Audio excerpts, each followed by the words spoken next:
Welcome to today's Fireside Chat with Jesse. I am joined by Kareem Jernigan, CFO of Leasing Associates. Kareem, thanks for joining me today, man. Hey, thank you for having me, Jesse. No, absolutely. Appreciate you taking the time and looking forward to having you further introduce yourself to the industry, Kareem.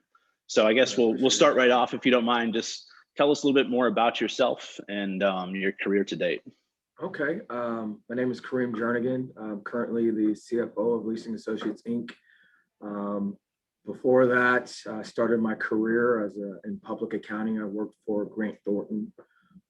So I was an auditor consultant for the first, 6 years of my career.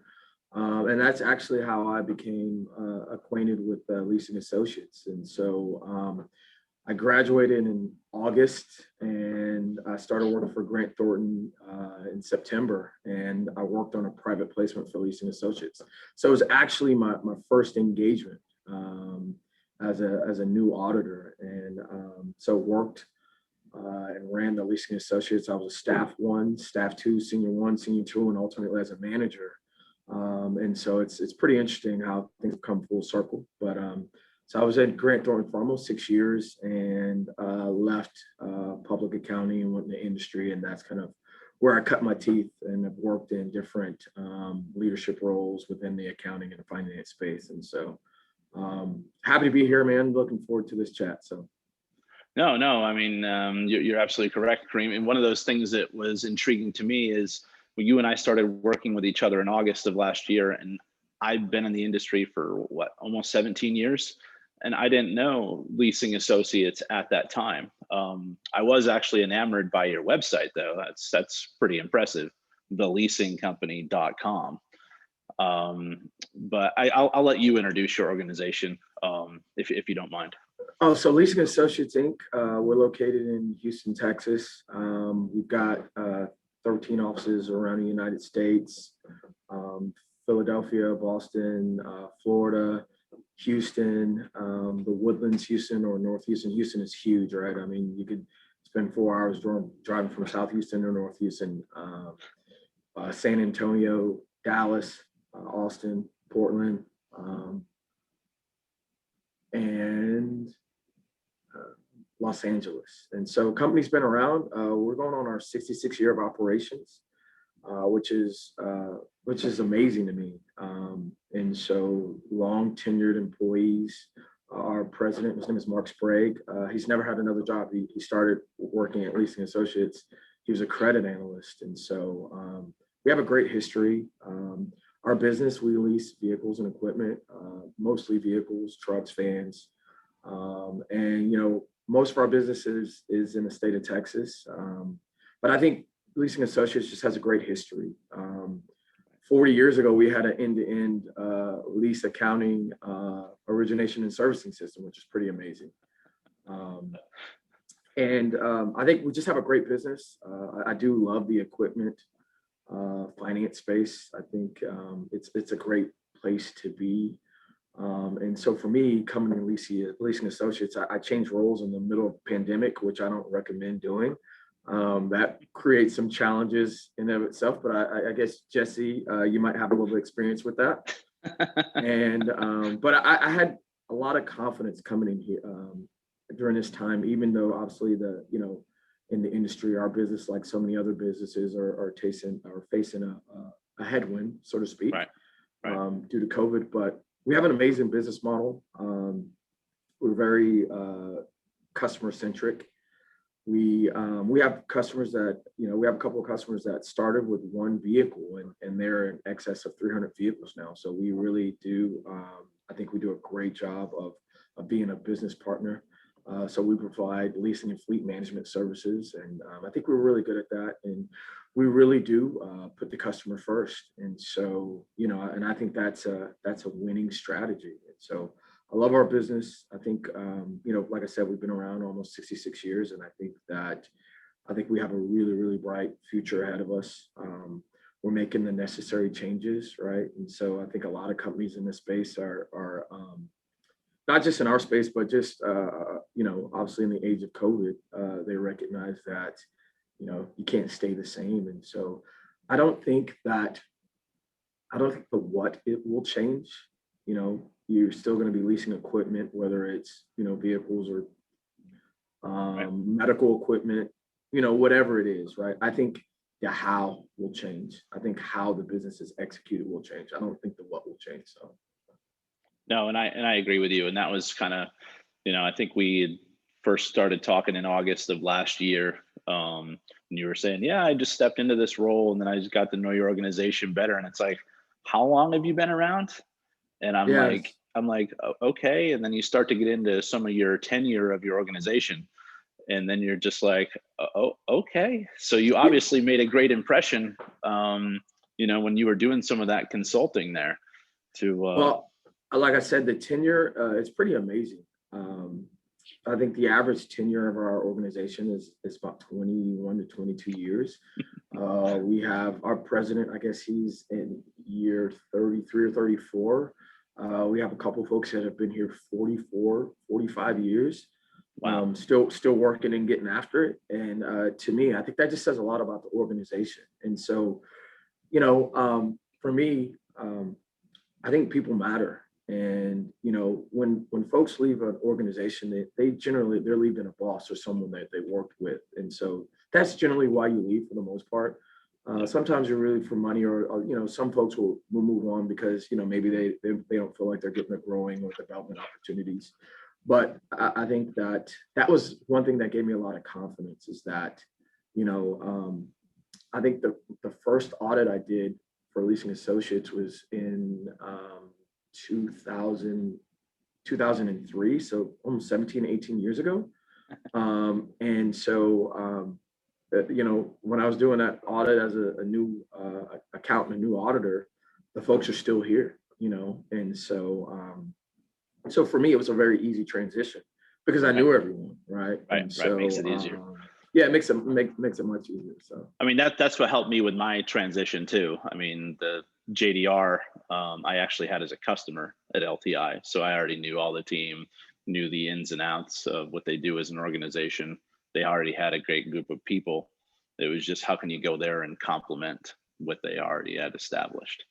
yeah, there's a little bit of it and knowing what to expect and having those relationships. I mean, obviously, when you step into a new role, you spend the first, couple of years really proving yourself. And I think that's always a good thing, but right. I knew who they were, right? I knew it was like we had dated previously. So there's not that awkward phase, right? It was, we were able, when I came on, it was just, we can, I'm not, there's no kind of dancing around the, bush, you can get right after it. And so you're not worried about. So you sit there and you're like, okay, I have a 40-year-old end-to-end system. In my first year, I want to tackle this technology that we had forever, and we're going to make a different system change. That's a good way to put your mark on the business. That's for sure, man. You know what? I think for someone else, that's not necessarily the challenge I would I recommend most people taking on in year one. And so, obviously there are better things that you could do year one to stake your credibility on, but hey, I'm up for it. So, and I'm really excited, right? Like, I think what's interesting, I've been here going on 6-7 months now. When you start a new role, a lot of times, there's this excitement of something new and a new opportunity. Right. And then you kind of settle in, and then, then the reality kind of sets in of, okay, this is not what I thought it would be. But we are who I thought we are. Like, it was that Dennis Smith, the coach, said that.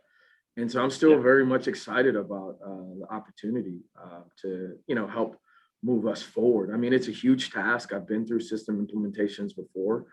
Obviously, I guess how we got to know each other is. I'm sorry. There's the joys of working from home. The dog escaped. Lucky, so lucky you. Sorry. No worries.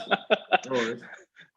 But how we got to meet each other is going through that process and all the demos. I met you obviously when you were working at LTI, and then when I saw that that you had decided to leave and go to JDR, I reached out to you because I thought you would be a valuable resource given your, 16, 17, 18 years in the industry on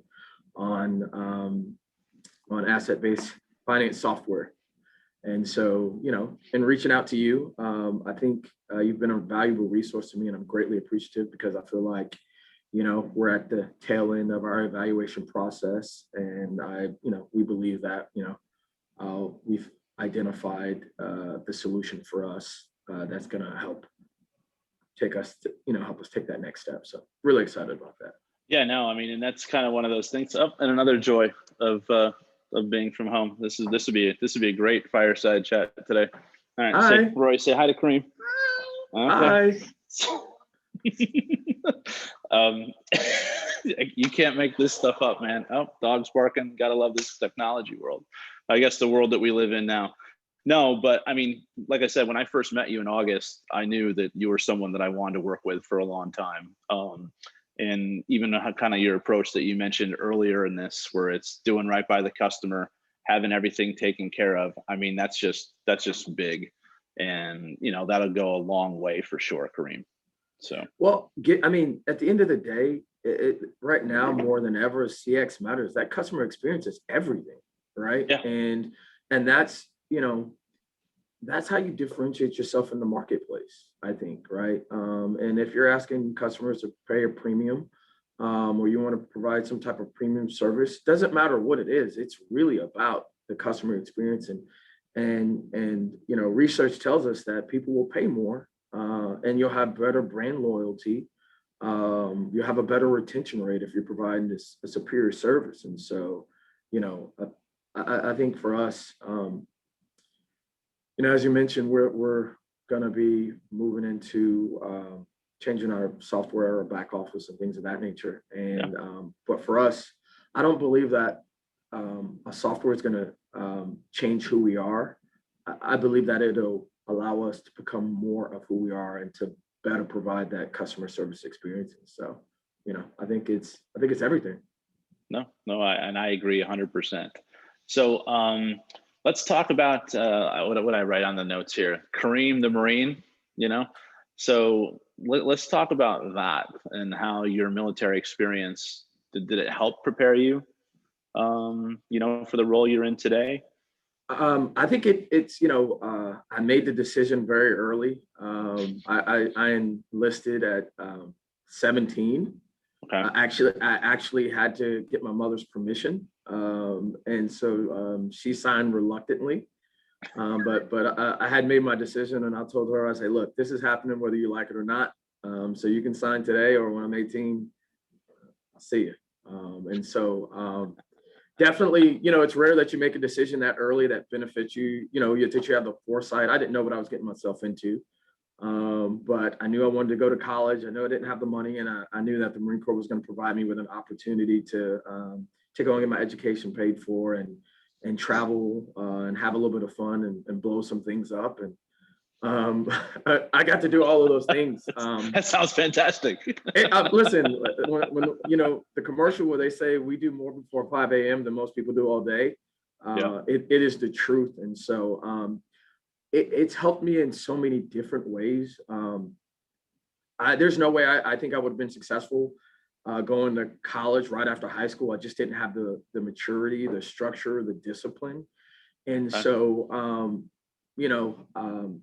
what the Marine Corps does, or at least what it did for me, was it really allowed me to grow and mature. And then, you get to work with different people from different backgrounds and different parts of the United States. And you have what we call the spirit de corps, meaning, we're all one team working on, one common goal. And so, it's a physical test. It's a mental test. It's a spiritual test. And it's definitely helped me in my role and pretty much all my previous roles, because I understand process, right? Like to make Absolutely. A Marine, it's a tried and true process, and it hasn't changed all that much, over the years.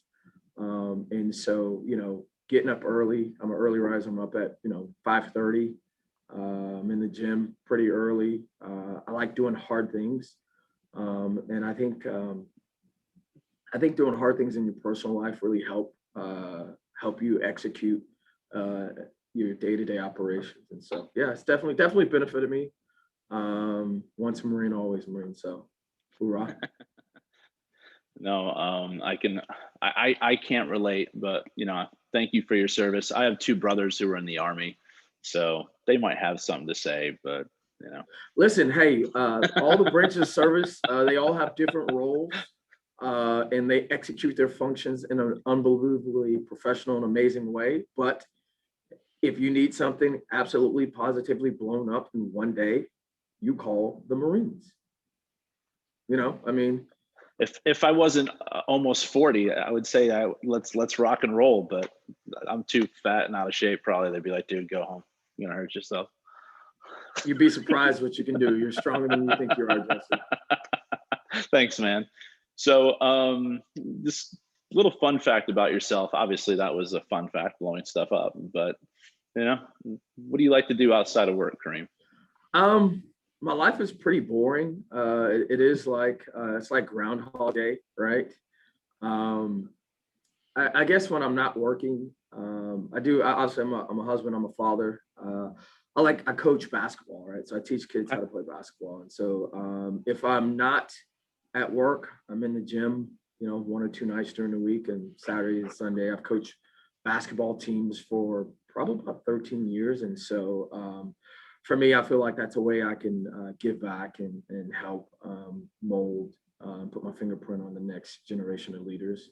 What I love about basketball is it gives kids the opportunity to learn, grow, fail, pick themselves up, receive criticism, and be challenged with very minimal risk. And so that's if I'm not at work, not getting it done for Leasing Associates, then I'm probably doing that. But other than that, my life is pretty much like Groundhog Day, But success is in the routine, right?